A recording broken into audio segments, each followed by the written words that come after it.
Hello everyone, मेरा नाम है प्रिंस और आज हम स्टार्ट करने वाले हैं ग्रेविटेशन का चैप्टर। इस सीरीज़ के अंदर मैं आपको क्वेश्चंस नहीं सोल्व करा रहा हूँ, ऑल्दो मैं इन क्वेश्चंस की जगह पे पूरी थ्योरी कंप्लीट कराने की कोशिश कर रहा हूँ, क्योंकि मैंने काफ़ी सारे वीडियोस के अंदर देखा है कि वहाँ पे ना क्वेश्चंस तो करा देते हैं, उसमें टाइम ज़्यादा कंज्यूम होता है। स्टूडेंट आता है कि ना एक बार मैं मेरा सारा चैप्टर पढ़ लूँ, कोई मुझे दोबारा से कॉन्सेप्ट रिवाइज करा दे, मेरा एग्जाम आने वाला है। तो वो सब डिमांड्स कंप्लीट करने के लिए मैं ये सीरीज को लेके आया हूँ। तो इसके अंदर हम 15 से 20 मिनट के अंदर अपना पूरा चैप्टर कंप्लीट करेंगे। तो बात करते हैं ग्रेविटेशन की। तो ग्रेविटेशन और इलेक्ट्रोस्टैटिक्स के अंदर ना कुछ एनालॉगस टर्म्स होते हैं, जैसे कि हम यहाँ पे मास m का यूज करते हैं, वहां पे हम चार्ज q का यूज कर रहे होते हैं। ठीक है, मास के अंदर की तरफ मास क्या होता है, ग्रेविटेशनल फील्ड जो बनाते हैं ना, उसका एरो अंदर की तरफ दिखाते हैं हम। ठीक है, यानी अट्रैक्टिव होता है। नेगेटिव चार्ज का भी अट्रैक्टिव होता है। पॉजिटिव चार्ज का क्या होता है, बाहर की तरफ दिखाते हैं उसकी फील्ड को। ठीक है, इसका पोटेंशियल का फॉर्मूला होता है gm/r नेगेटिव का, और वहां पे होता है kq/r। q की value can be negative, can be positive. यहाँ पे ग्रेविटेशनल कांस्टेंट g का यूज करते हैं, वहां पे हम k का यूज करते हैं। ठीक है, तो उस k को टर्म लिखते हैं 9 × 10⁹ की हम वैल्यू में हम उसको लिखते हैं। ठीक है, यहाँ पर हमारे पास 1/4πg होता है, उधर परमिटिविटी जो होती है 1/4πk को हम एप्सिलॉन नॉट लिखते हैं। ठीक है, यहां पर हम उधर क्या करते हैं, फ्लक्स नाम की एक टर्म आती है हमारे पास, q∞ में एप्सिलॉन नॉट। तो सेम चीज हम यहाँ पे क्या देखते हैं, m/1/4πg is analogous for that term. ठीक है, वहां पे हम अपने पास फॉर्मूला था q1q2/r², वैसे ही हमारे पास यहाँ पे है gm1m2/r²। ठीक है, तो नेगेटिव साइन क्या शो करता है इस फोर्स के अंदर, नेगेटिव साइन ये शो कर रहा है कि फोर्स जो है वो अट्रैक्टिव इन नेचर है हमारे पास। अब ग्रेविटेशनल फील्ड की बात हम करते हैं और इलेक्ट्रिकल फील्ड की बात करते हैं। ये दोनों भी एनालॉगस टर्म में होती हैं। कैसे हम देखते हैं कि इलेक्ट्रिक फील्ड का फॉर्मूला हमने kq/r² पढ़ा था, तो सेम हम यहाँ पे पढ़ते हैं gm/r²। ठीक है, वेक्टर फॉर्म में इसके फॉर्मूले कुछ इस तरह से लिखे जाते हैं। ग्रेविटेशनल पोटेंशियल और इलेक्ट्रिकल पोटेंशियल। इलेक्ट्रिकल पोटेंशियल का फॉर्मूला था kq/r, यहाँ पे होता है -gm/r। ग्रेविटेशनल पोटेंशियल एनर्जी और इलेक्ट्रोस्टैटिक पोटेंशियल एनर्जी, यानी कि हम एक्स्ट्रा क्या करते थे, एक मास से मल्टीप्लाई करते हैं, यहाँ पे वहां पे हम q2 से मल्टीप्लाई करते थे, यानी पूरे सिस्टम की जब पोटेंशियल एनर्जी निकालते थे। सेम यहाँ पे है, निकालनी हमें पोटेंशियल एनर्जी है, उधर इलेक्ट्रिक पोटेंशियल एनर्जी थी, इधर ग्रेविटेशनल पोटेंशियल एनर्जी है। ये इलेक्ट्रिक फील्ड होगी, ये ग्रेविटेशनल फील्ड होगी। इसका ये फॉर्मूला है। इसके ऊपर हम बड़े वाला क्वेश्चन देखते हैं कि dvx/dr partial differentiation plus vy/dy plus partial differentiation of vz/dz, ये वैल्यू आ जाएगी हमारे पास इलेक्ट्रिक फील्ड की। ठीक है, अब हम आगे इसको सोल्व करते हैं। तो ग्रेविटेशनल फोर्स की बात करते हैं, उसका फॉर्मूला होता है gm1m2/r²। नेगेटिव है, यानी कि ग्रेविटेशनल फोर्स क्या होता है, एक अब खुद की तरफ अट्रैक्ट करता है उस चीज को। ठीक है, अब क्वेश्चन क्या आ जाता है कि आर वेक्टर का हेड कहाँ पे बना है। मान लेते हैं हम ऐसे बना रहे हैं कि यहाँ पे फोर्स आ रहा है, इस तरीके से फोर्स लग रहा है, तो आर वेक्टर का हेड कहाँ पे बना है, तो जहां पर फोर्स निकालना है वहां पर हेड होएगा, और जो फोर्स लगा रहा है उधर से टेल आएगी उसकी। ठीक है, जैसे कि सन अगर फोर्स लगा रहा है अर्थ के ऊपर मुझे सन का फोर्स निकालना है, तो वेक्टर कुछ इस तरीके से आएगा, जहां पे फोर्स लग रहा है वहां पे हेड, और जो फोर्स लगा रहा है वहां से टेल आएगी उसकी। ठीक है, एक इस चैप्टर के अंदर हम यूज करते हैं रो। रो क्या होती है, मास पर यूनिट वॉल्यूम को हम रो बोलते हैं। यानी कि जैसे कि हम यूज करते हैं रो, लैम्डा और सिग्मा। तो रो होता है मास पर यूनिट वॉल्यूम, इसी तरीके से लैम्डा होता है मास पर यूनिट लेंथ, और सिग्मा को हम बोलते हैं मास पर यूनिट एरिया। ये डेंसिटीज होती हैं, volumetric density, areal density, linear mass density, ऐसी चीजें। ठीक है, अब अगर हम बात करते हैं इस तरफ सॉलिड स्फीयर की, अब हमारे पास कुछ क्वेश्चंस आते हैं जिसके अंदर क्या जिक्र कर रखा होता है, सॉलिड स्फीयर का कर रखा होगा, या फिर हमारे पास होलो स्फीयर का जिक्र कर रखा होगा। तो हम इन चीजों को कैसे सोल्व करते हैं, तो आइए देखते हैं क्या क्वेश्चन होते हैं। सॉलिड स्फीयर दे रखा होगा और होलो स्फीयर दे रखा होगा। तो सॉलिड स्फीयर अगर क्वेश्चन के अंदर गिवन है तो उसके फॉर्मूले ये लगेंगे, सरफेस के ऊपर निकालने के लिए ये फॉर्मूला, बाहर की तरफ निकालने के लिए फॉर्मूला, और अंदर की तरफ निकालने के लिए ये फॉर्मूला आएगा अपने पास। ठीक है, तो एक्चुअली क्या होता है, gm/r² हम नॉर्मली पॉइंट मास के लिए हर चीज के लिए यूज करते हैं। अगर अर्थ से बाहर कोई चीज रखे तो हम अर्थ को पॉइंट मास के लिए तरह ले लेंगे, और आर की वैल्यू हम सेंटर ऑफ अर्थ से निकाल के हम उसको सोल्व कर सकते हैं। अगर सरफेस ऑफ अर्थ के ऊपर रखी है, स्फीयर के ऊपर रखी है, तो हम स्मॉल आर को यहाँ पर जस्ट कैपिटल आर रख देते हैं। तो ये फॉर्मूले याद करने के हैं, आप लोग याद कर लेना, इसमें समझाने लायक कोई चीज है नहीं, ठीक है। अब ये ग्राफ की बात करते हैं, तो जैसे जैसे सरफेस तक जाते हैं ना, यहां पर हमारे पास r इक्वल टू आर होती है, ठीक है। जैसे सरफेस से बाहर चले जाते हैं, कैपिटल आर से बड़ी हो जाती है, तो फिर ये इनवर्सली प्रोपोर्शनल हो जाती है। कहने का मतलब क्या है कि ये ग्राफ है, ग्राफ क्या कह रहा है, जो इलेक्ट्रिक फील्ड है ना, ग्रेविटेशनल फील्ड जो है वो आर के इनिशियली तो डायरेक्टली प्रोपोर्शनल होती है और उसके बाद उसके इनवर्सली प्रोपोर्शनल शुरू हो जाती है। कब? जब small r is equals to capital R हो जाता है, यानी कि जब वो बाहर चली जाती है। जैसे कि हम यहाँ पे देख सकते हैं E is inversely proportional to 1/r², और इससे पहले यहाँ पे क्या था, E is directly proportional to 1/r, ठीक है। पोटेंशियल की बात करते हैं हम, तो पोटेंशियल कैसे लिखते हैं, Vg, पोटेंशियल को हम शॉर्ट फॉर्म में Vg लिखते हैं। आउट का मतलब बाहर की तरफ कैसे निकालते हैं, -gm अपॉन में r², ये इसका पोटेंशियल हो गया बाहर की तरफ, अर्थ। अगर हम बोलें कि एक अर्थ है, अर्थ से 25,000 किलोमीटर दूर एक ऑब्जेक्ट है, तो उसके ऊपर पोटेंशियल निकालना है अर्थ की वजह से, तो हम ये फॉर्मूला लगाएंगे। अगर हम बोलें कि अर्थ के सरफेस के ऊपर एक ऑब्जेक्ट रखा है या एक स्फीयर है, सॉलिड स्फीयर, उसके सरफेस पे, तो उसके ऊपर स्फीयर की वजह से क्या पोटेंशियल होगा, तो उसके लिए हम ये वाला फॉर्मूला लगाएंगे -gm अपॉन r², ठीक है। अब अगर हम बात करें कि पोटेंशियल हमें निकालना है इनसाइड, तो उसके लिए हम क्या फॉर्मूला अप्लाई करेंगे, उसके लिए हम फॉर्मूला अप्लाई करेंगे -gm upon 2r³ into 3r² minus small r²। अब अगर इसके अंदर हम कैपिटल R को कैपिटल R रहने थे और स्मॉल r को 0 कर देते हैं, यानी कि सेंटर की बात करते हैं, तो हमारे पास फॉर्मूला बन जाएगा 3gm upon 2r। Similar way में कुछ एक जो फॉर्मूले हैं वो पोटेंशियल के जो फॉर्मूले हैं होलोस्फीयर के अंदर, वो ये हैं हमारे पास। तो ये सब आपको याद होने चाहिए, यहाँ पे समझाने लायक कोई चीज़ नहीं है, ये जस्ट आपको क्वेश्चन के अंदर पुट करना है एंड सोल्व करना है, ठीक है। हम आगे चलते हैं, तो इनके एक बार हम ग्राफ्स को देख लेते हैं जिनका हमें पता होना चाहिए। जैसे कि हम बात करते हैं एक सॉलिड स्फीयर की, तो उसके अंदर पोटेंशियल का ग्राफ क्या बनता है, पहले तो एक तो ये ग्राफ नेगेटिव में बनेगा, ठीक है, क्योंकि पोटेंशियल के फॉर्मूले हम माइनस साइन यूज करके दिखाते हैं, ठीक है। तो इनिशियली ये ग्राफ ऐसे घटता है और उसके बाद ये सेम उल्टा हो जाता है, लेकिन माइनस में ही रहता है, वो ग्राफ ऐसे घटता है। जैसे कि हमारे पास प्रोपोर्शनल इनवर्सली प्रोपोर्शनल का ग्राफ होता है, वैसे ही ये ग्राफ है यहाँ पे, ये वाला हिस्सा, और उससे पहले वाला हिस्सा ये है। तो ये ग्राफ एक एस शेप ग्राफ बनता है, ठीक है। अब बात करें अगर होलो के अंदर, तो होलो के अंदर जो होता है ना, ये अगर एक होलो स्फीयर है, तो यहां से लेके यहां तक पोटेंशियल की वैल्यू v होगी। अगर आप किसी भी पॉइंट पे देख लो, इस पे देख लो, इस पे देख लो, इस पे देख लो, इस पे देख लो, हर पॉइंट के ऊपर पोटेंशियल की v होगी, इसलिए ये चेंज नहीं हो रहा। यहाँ पे एक अपने पास स्ट्रेट लाइन देखने को मिल जाती है। उसके बाद क्या होता है, ये इनवर्सली प्रोपोर्शनल का ग्राफ है, तो ये डिक्रीज कर जाता है, ठीक है।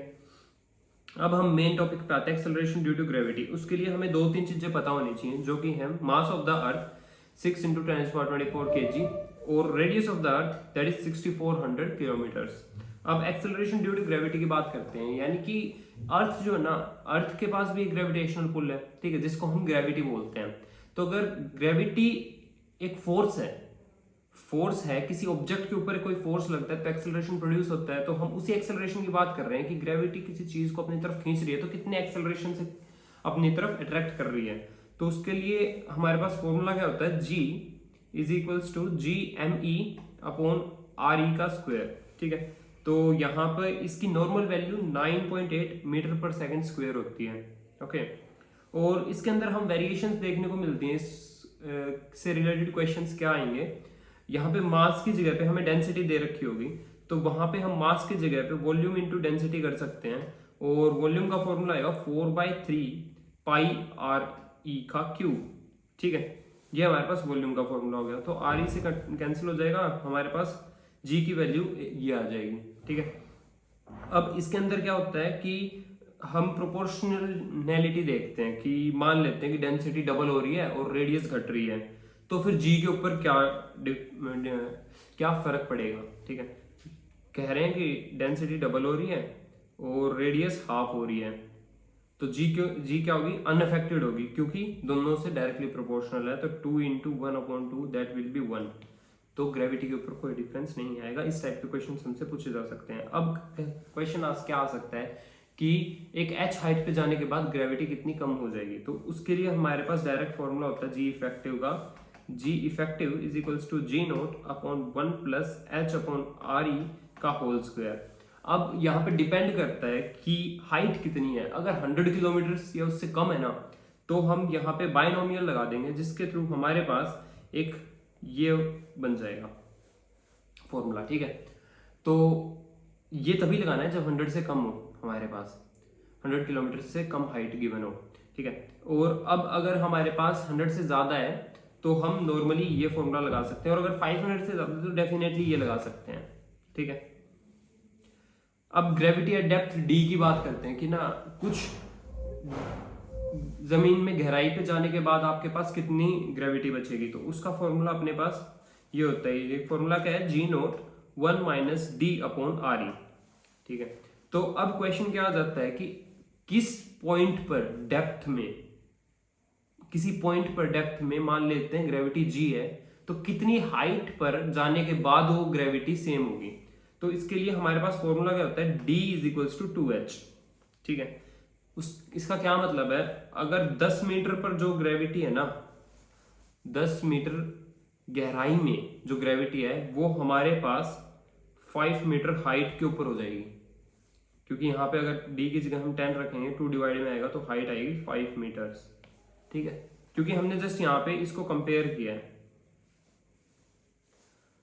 ये ग्राफ, इससे आप फैमिलियर हो गए, ये ग्राफ बहुत ज़्यादा देखने को मिलता है, इलेक्ट्रोस्टैटिक्स में भी ये ग्राफ देखने को मिलता है, और यहाँ पर भी ये ग्राफ है। इसका मतलब क्या है कि जो अर्थ के अंदर है तब तक ग्रेविटी डायरेक्टली प्रोपोर्शनल होती है आर के, और जैसे ही बाहर निकल जाते हैं हम अर्थ के सरफेस से तो इनवर्सली प्रोपोर्शनल टू r1/r² हो जाती है, ठीक है।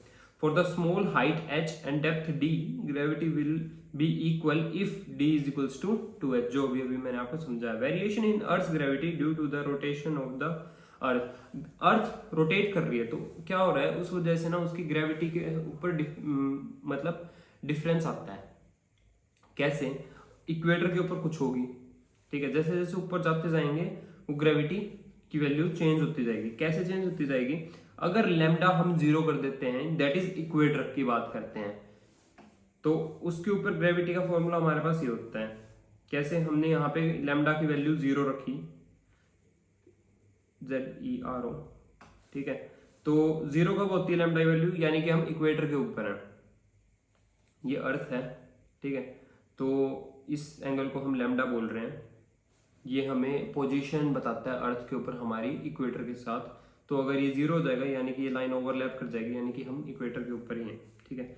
तो वहां पे जी इफेक्टिव जो होता है एक्चुअल जी से कम होता है। अगर हम यहीं पोल के ऊपर चले जाएं तो जी इंक्रीज कर जाता है, यानी कि इक्वेटर से जी पोल की तरफ जाते जाते जी क्या कर रहा है, इंक्रीज कर रहा है। ऐसा क्यों होता है। एक और चीज देख सकते हैं कि हम अर्थ की जो शेप है वो इलिप्टिकल है, यानी कि पोल से सेंटर की जो ग्रेविटी जो रेडियस है वो कम है और इक्वेटर पे दूर है, ठीक है। तो याद रखने के लिए एक ये भी चीज हो सकती है कि जैसे जैसे ग्रेविटी घट रही है, यानी कि जो भी चीज पास आ रही है तो ग्रेविटी बढ़ती जा रही है, हालांकि ऐसा लॉजिक है नहीं, ठीक है। तो पोल्स वो क्यों होता है, क्योंकि वहां पर ओमेगा हमारे जो एंगुलर वेलोसिटी है ना उसका इफेक्ट कम होता जाता है, इस वजह से वहां पर जो जी की वैल्यू है वो थोड़ी सी कम है। अब अगर हम बात करें, जैसे जैसे ओमेगा बढ़ रहा है वैसे वैसे जी घट रही है, ठीक है। अब मैं कहता हूं कि मुझे ना वेटलेसनेस फील करनी है, तो ओमेगा की वैल्यू अर्थ की क्या होनी चाहिए, उसके लिए डायरेक्ट क्वेश्चन है, उसके लिए हमें पता होना चाहिए 17 omega not.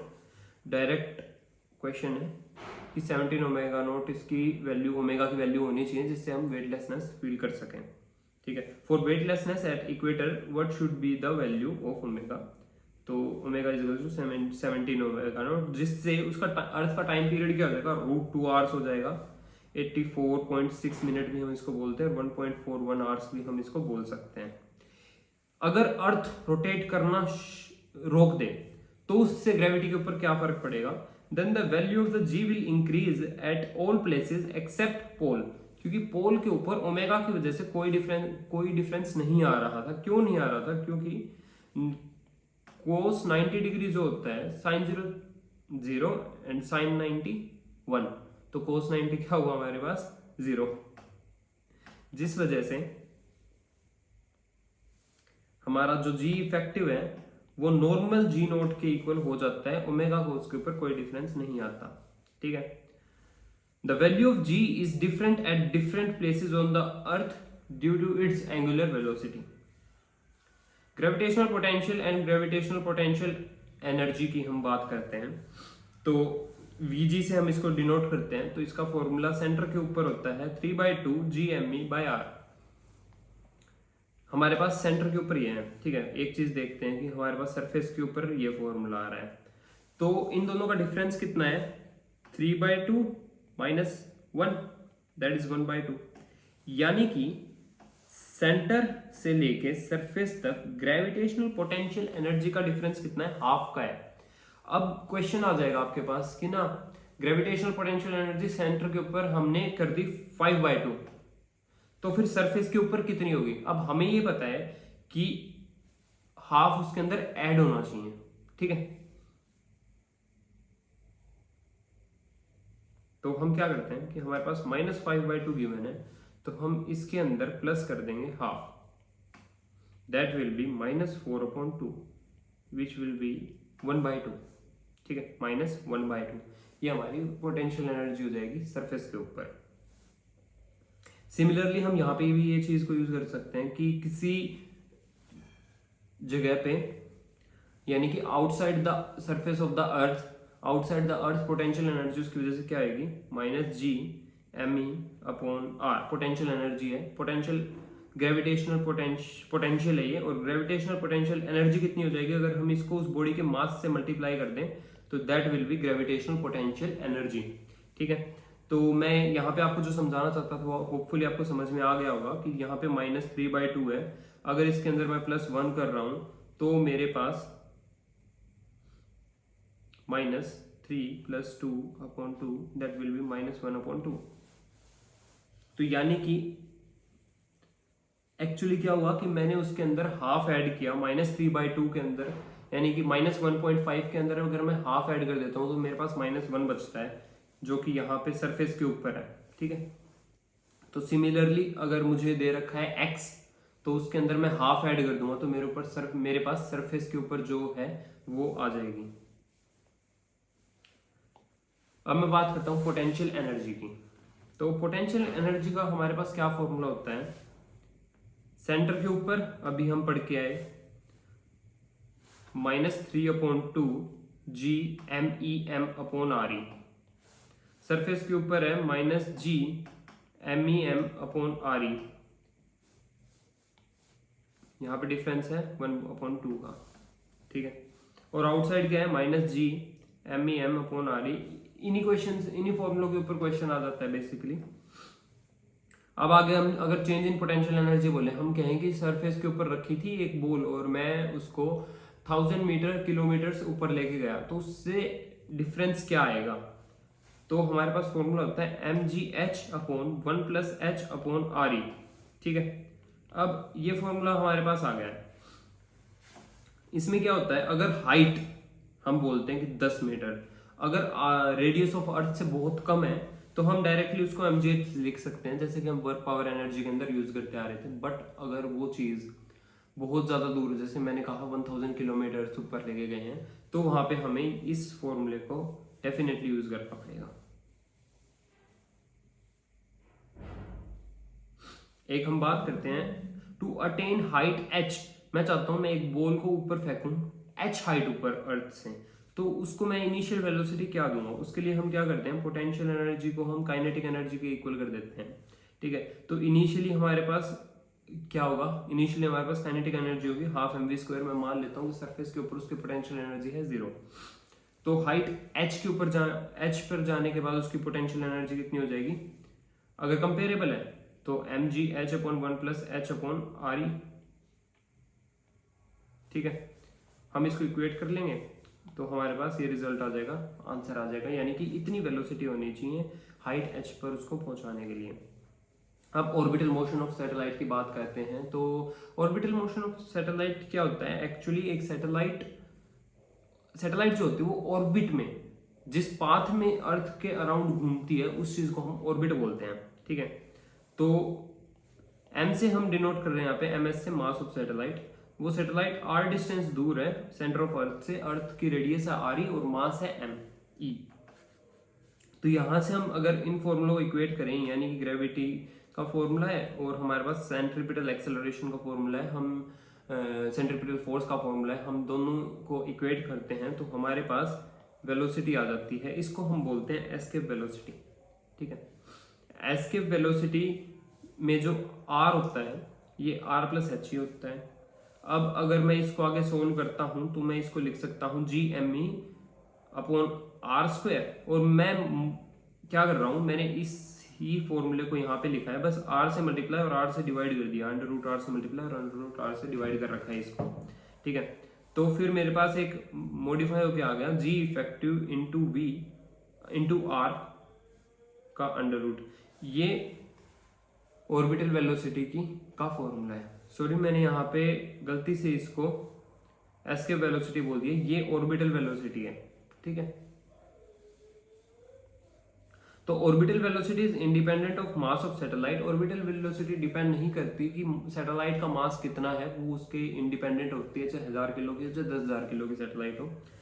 If we drop any body from the orbiting satellite then the body also orbits around the earth with the orbital velocity। Orbital velocity जो होती है वो इनवर्सली प्रोपोर्शनल होती है √r के, और उसका टाइम पीरियड हमारे पास, टाइम पीरियड का हमारे पास ये फॉर्मूला होता है जो कि डायरेक्टली प्रोपोर्शनल, टाइम पीरियड का स्क्वायर जो होता है वो टाइम पीरियड रेडियस के क्यूब के डायरेक्टली प्रोपोर्शनल होता है। यार ये चैप्टर थोड़ा सा बोरिंग जरूर लग सकता है क्योंकि इसके अंदर ज़्यादा चीज़ें समझने की नहीं है, ज़्यादा कंटेंट है जो हमें पता होना चाहिए, जो मैंने आपके लिए एनसीईआरटी से और अलग अलग बुक से निकाल के ढूंढ के लिखा है। तो प्लीज़ जज मत करना कि पढ़ाना नहीं आता या कुछ है, ये जस्ट आप लोगों को रिवाइज करने के लिए है, तो आप लोग होपफुली इसको साथ साथ पढ़ते जा रहे हैं। Time period is independent of mass of satellite. Depend नहीं करता टाइम पीरियड सैटेलाइट के मास के, वेलोसिटी भी डिपेंड नहीं कर रही थी, यहाँ पे टाइम पीरियड भी डिपेंड नहीं कर रहा। If the distance from the earth increases तो ऑर्बिटल वेलोसिटी डिक्रीज होगी और टाइम पीरियड इंक्रीज होगा। पोटेंशियल एनर्जी ऑफ सैटेलाइट हम कैसे निकाल सकते हैं, उसके लिए भी सेम फॉर्मूला जो अभी तक हम यूज करते आ रहे थे, U का। काइनेटिक एनर्जी क्या होती है, हाफ होती है बट पॉजिटिव में, यानी कि अगर हम बोलते हैं कि U उसकी पोटेंशियल एनर्जी है तो उसकी काइनेटिक एनर्जी कितनी होगी। अगर हम बोलते हैं कि -U उसकी पोटेंशियल एनर्जी है, ठीक है, तो उसकी काइनेटिक एनर्जी कितनी होगी, +U/2। अंडरस्टूड, यानी कि इसके मॉड्यूल U के मॉड्यूलस का हाफ उसकी काइनेटिक एनर्जी होगी। ये कैसे आती है, हम काइनेटिक एनर्जी बोलते हैं हाफ mv²। ठीक है, तो हाफ mv², और v की वैल्यू हमारे पास क्या है, ऑर्बिटल वेलोसिटी जो होती है वो, उसको हम यहाँ पे पुट रखेंगे तो हमारे पास काइनेटिक एनर्जी का ये फॉर्मूला आ जाएगा। टोटल एनर्जी क्या होती है, total energy is equals to minus kinetic energy, negative of kinetic energy की इक्वल होती है टोटल एनर्जी हमारे पास। सॉरी, अब हम बात करते हैं कि जैसे जैसे रेडियस बढ़ती जाती है, जैसे जैसे सैटेलाइट दूर होती जाती है अर्थ से, वैसे वैसे उसका पोटेंशियल बढ़ता जाता है। काइनेटिक एनर्जी घटेगी क्योंकि वेलोसिटी भी घट रही है, और वेलोसिटी घट रही है उस वजह से उसका जो टाइम पीरियड है वो बढ़ता है, और टोटल एनर्जी जो होती है वो भी उसकी इंक्रीज करती जाती है। ठीक है, नॉर्मली एक सैटेलाइट की सबसे ज्यादा होती है काइनेटिक एनर्जी, उसके बाद होती है टोटल एनर्जी, उसके बाद होती है पोटेंशियल एनर्जी। ठीक है, अगर हम मैग्नीट्यूड की बात करें तो पोटेंशियल एनर्जी सबसे ज्यादा होती है, और अगर विद साइन ले तो काइनेटिक एनर्जी सबसे ज्यादा होती है। अब बाइंडिंग एनर्जी क्या होती है, एक सैटेलाइट को अगर हम उसके ऑर्बिट से बाहर निकालना चाहते हैं तो निकालने के लिए उसको बाहर जितनी एनर्जी देनी पड़ेगी ना, वो हमारे पास बाइंडिंग एनर्जी ऑफ सैटेलाइट होती है, जो कि टोटल एनर्जी के इक्वल होती है, पोटेंशियल एनर्जी का हाफ होती है। If the satellite is bounded then its total energy is always negative. अगर कोई सैटेलाइट ऑर्बिट कर रही है, एक ऑर्बिट के अंदर घूम रही है, तो उसकी जो टोटल एनर्जी जो होगी वो हमेशा नेगेटिव होगी। अगर टोटल एनर्जी ऑफ सैटेलाइट हम जीरो कर देते हैं तो वो सैटेलाइट ऑर्बिट नहीं करेगी, वो वहां से निकल के भाग जाएगी इन्फिनिटी पर। अगर टोटल एनर्जी को मैं जीरो से ज्यादा कर देता हूं तो वो इंटरस्टेलर स्पेस के अंदर चली जाएगी, बियॉन्ड द इन्फिनिटी। ये कुछ एक एमसीक्यू में स्टेटमेंट क्वेश्चंस बन सकते हैं जिनका हमें पता होना चाहिए। अब जियो स्टेशनरी सैटेलाइट क्या होती है? जियो स्टेशनरी सैटेलाइट क्या होती है? एक ऐसी सैटेलाइट जो अर्थ के अराउंड घूम रही है, 24 आवर्स में अपना एक चक्कर पूरा कर रही है, अर्थ की स्पीड से घूम रही है। इस वजह से हमें क्या लगता है, अर्थ से हम उस सैटेलाइट को देखेंगे तो ऐसा लगेगा कि वो स्टेशनरी है, क्योंकि वो अर्थ की स्पीड पर ही रोटेट कर रही है। जिस स्पीड पर अर्थ रोटेट कर रही है उसी स्पीड पर रिवॉल्व करने लग रही है अर्थ के बाहर बाहर। तो ये हमेशा रेस्ट पे हमें दिखती हैं। इनका टाइम पीरियड 24 आवर होता है और इनका ओमेगा जो घूमने की वेलोसिटी है, एंगुलर वेलोसिटी, वो अर्थ की एंगुलर वेलोसिटी के इक्वल ही होती है। तो इसके टाइम पीरियड का फॉर्मूला हमने अभी अभी थोड़ी देर पहले ये देखा था। इसके अंदर हम वैल्यूज को पुट कर देते हैं, ठीक है। तो ये नियरली 24 आवर्स ही बनता है और इसकी हाइट जो होती है ये 6 RE के इक्वल होती है फ्रॉम द सरफेस। अगर हम फ्रॉम द सेंटर देखें तो ये 7 RE के इक्वल पड़ जाती है, ठीक है। अगर हम नंबर्स में देखें तो 35,890 किलोमीटर दूर ये हमसे पड़ती है हाइट सरफेस से। इसकी यूजेस देखते हैं तो ये कम्युनिकेशन के अंदर काम आती है। और जियो स्टेशनरी सैटेलाइट जो होती है ये ऑलमोस्ट 1/3 ऑफ अर्थ कवर करती है, यानी कि अगर हम 3 सैटेलाइट्स को यूज करें तो हम लगभग अर्थ को कवर कर सकते हैं। इसका ऑर्बिटिंग वेलोसिटी जो होती है ये 3.07 किलोमीटर पर सेकेंड होती है, ठीक है। अब हमारे पास एक आती है यार एस्केप वेलोसिटी। एस्केप वेलोसिटी क्या चीज होती है? अगर हम ऑर्बिटल वेलोसिटी को √2 से मल्टीप्लाई कर दें तो हमारे पास एस्केप वेलोसिटी आ जाती है, ठीक है। अब एस्केप वेलोसिटी क्या चीज होती है कि किसी भी चीज को हम कितनी स्पीड से फेंकें कि वो अर्थ की ग्रेविटेशनल फील्ड से बाहर चली जाए, यानी कि अर्थ उसको अट्रैक्ट ना कर पाए, तो उस स्पीड को हम एस्केप वेलोसिटी बोलते हैं, जो कि 11.2 किलोमीटर पर सेकेंड होती है, ठीक है, एस्केप वेलोसिटी। अब ऑर्बिटल वेलोसिटी का यहाँ पे हम फॉर्मूला लिख लेंगे, अलग अलग टाइप के फॉर्मूला डिराइव हो जाएंगे, ठीक है। अब पोलर सैटेलाइट की अगर हम बात करते हैं तो ये पोलर सैटेलाइट क्या होती हैं? लो एल्टीट्यूड के ऊपर होती हैं, ठीक है, 500 to 800 किलोमीटर्स के ऊपर, यानी कि orbit around the earth in north through south direction. ये इंपॉर्टेंट क्वेश्चन है। इनका टाइम पीरियड होता है 100 मिनट का। यूज क्या होते हैं? ये रिमोट सेंसिंग के काम आती है, मीटरोलॉजी के काम आती है और एनवायरमेंटल स्टडीज करने काम आती है। आपको इन दोनों के अंदर काम का पता होना चाहिए, पोलर सैटेलाइट के क्या होते हैं और हमारे पास जियो स्टेशनरी सैटेलाइट के क्या काम होते हैं, आपको अच्छे से पता होना चाहिए इनका। Satellite orbiting around the earth बहुत ज़्यादा पास होती है, इसलिए इसका फॉर्मूला हम क्या यूज़ करेंगे? VO निकालनी है। एग्जाम्पल है ये, तो G0 RE, तो हम उसका फॉर्मूला ये लिख सकते हैं। एक क्वेश्चन है कि एक सैटेलाइट है बहुत ज़्यादा पास उस अर्थ के घूम रही है, तो उसकी VO की वैल्यू निकालो, तो ऐसे निकाल सकते हैं उसकी VO की वैल्यू। एस्केप वेलोसिटी हम जो मैंने अभी जिक्र किया था उसमें क्या होता है, उसका फॉर्मूला हम कैसे डिराइव करते हैं? Initial kinetic energy, final initial potential energy, final kinetic energy और फाइनल पोटेंशियल एनर्जी के सम, इन दोनों को हम इक्वेट करेंगे, ठीक है।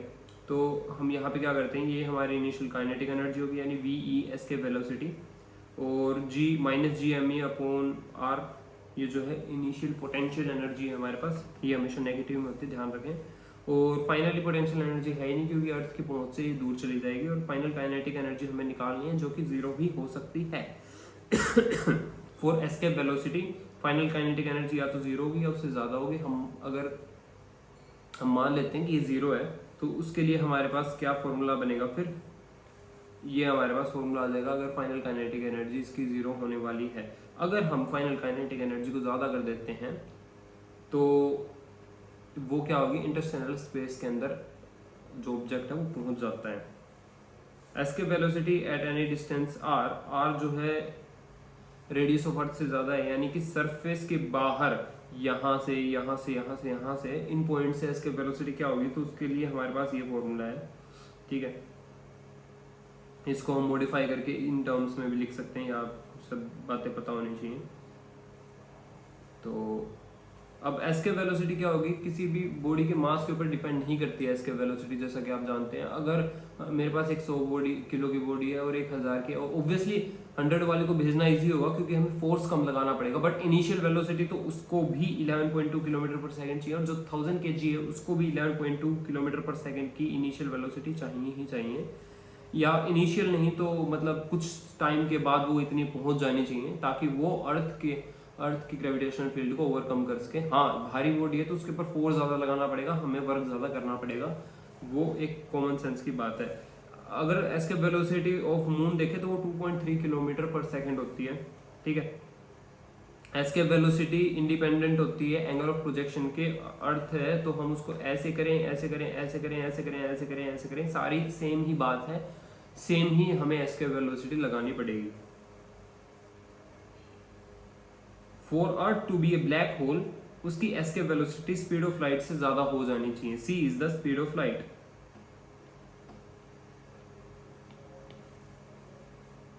एस्केप वेलोसिटी ऑफ अर्थ जो होती है वो VRMS से ज्यादा होती है। अगर वो VRMS से ज्यादा नहीं होती अर्थ की, तो वो सारे गैस के पार्टिकल्स जो थे वो बाहर चले जाते हैं और अर्थ के ऊपर एटमॉस्फेयर नहीं बचता। अर्थ के ऊपर एटमॉस्फेयर है, इसका मतलब ये है कि VRMS जो है वो अर्थ की ग्रेविटी एस्केप वेलोसिटी से कम होती है, ठीक है। मून के ऊपर VRMS ज्यादा होती है एस्केप वेलोसिटी ऑफ मून से, इस वजह से मून के ऊपर एटमॉस्फेयर नहीं है। ये V ऑर्बिटल हो गया, ये हमारे पास V एस्केप हो गया, तो इसके कुछ एक ये ऐसे फॉर्मूले रहते हैं। अगर speed of satellite should be increased by 41% so that it can escape. Minimum kinetic energy require for escape will be, हम इसको अगर सोल्व करते हैं तो mg0r ये हमारे पास आता है। अब हम बात करते हैं कि एस्केप वेलोसिटी एट पोल और इक्वेटर में क्या डिफरेंस होगा। ऑब्वियसली अगर पोल के ऊपर ग्रेविटेशनल फील्ड ज्यादा थी, ग्रेविटी ज्यादा थी, तो वहां पर एस्केप वेलोसिटी ज्यादा रिक्वायर होगी इजेक्ट आउट करने के लिए। अब मैं जैसे कह रहा था कि एस्केप वेलोसिटी, मान लेते हैं कि मैंने एक चीज को v1 वेलोसिटी दी, ठीक है। तो अगर ये एस्केप वेलोसिटी से 2 गुना है तो क्या होगा, तो वो बॉडी इंटरस्टेलर स्पेस में पहुंच जाएगी। अगर ये एस्केप वेलोसिटी से हाफ है तो वो बॉडी अर्थ के ऊपर ही रह जाएगी। अगर एस्केप वेलोसिटी के 1 टाइम है यानी कि बराबर है तो वो बॉडी जस्ट इजेक्ट आउट करेगी अर्थ से। हम केपलर्स लॉ की बात करते हैं। केपलर्स लॉ के अंदर हमें कुछ एक बातों का पता होना चाहिए, जैसे कि मान लेते हैं हमारे पास ये है हमारा सन, तो सन से के बाहर अर्थ का ये ऑर्बिट बन रहा है हमारा, ये सर इलिप्टिकल, ठीक है। तो पास वाली जो पोजीशन है, यहां से सन का जो r1 डिस्टेंस है इसको हम पेरीजी या पेरीहेलियन बोलते हैं, ठीक है।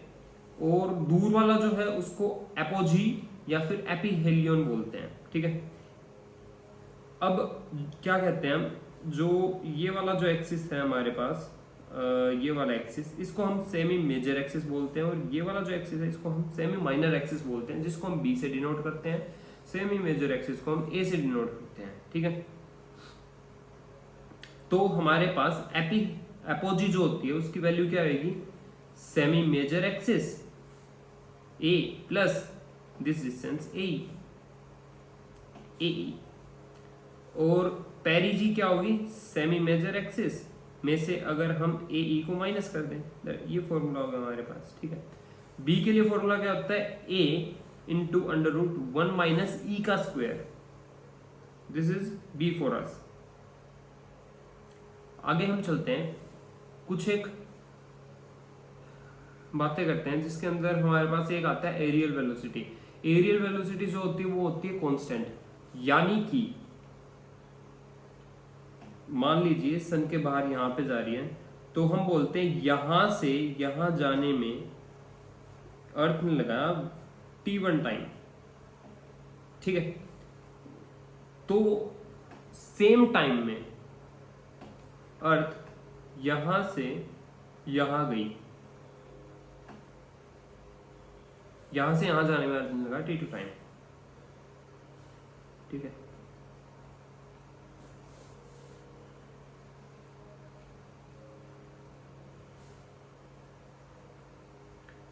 तो हम क्या देखते हैं यहाँ पे कि जो अर्थ की एरियल वेलोसिटी होती है ना इस पूरे सर्कल के अंदर, ये इक्वल होती है, यानी कि जो area with respect to time earth cover कर रही है ना वो इक्वल होगा, चाहे वो बॉडी अर्थ सन के कितना भी क्लोज हो, कितना भी दूर हो। हाँ, यहां पर अगर होगी ना तो उसकी वेलोसिटी ज्यादा होगी, ठीक है।